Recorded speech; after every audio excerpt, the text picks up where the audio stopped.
പ്രപഞ്ചത്തിൽ J1407 എന്ന നക്ഷത്രത്തിനു ചുറ്റുമായി എറിക് എന്ന ജ്യോതിശാസ്ത്രജ്ഞൻ വളരെ വിചിത്രമായൊരു വസ്തുവിനെ കണ്ടെത്തുന്നു. പിന്നീടുള്ള കുറച്ച് ദിവസത്തെ പഠനത്തിൽ നിന്നും അതൊരു ഗ്രഹമാണ് എന്ന് അദ്ദേഹത്തിന് മനസ്സിലായി. സാധാരണയായി ഗ്രഹങ്ങൾക്ക് ചുറ്റും വളയങ്ങൾ കാണപ്പെടുന്നത് അത്ര അത്ഭുതപ്പെടുത്തുന്ന കാര്യമൊന്നുമല്ല.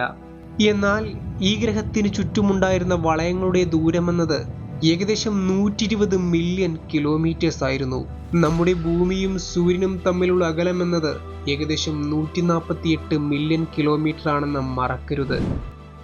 ശനിയേക്കാൾ 200 മടങ്ങ് വളയങ്ങളുള്ള സൂപ്പർ സാറ്റേൺ.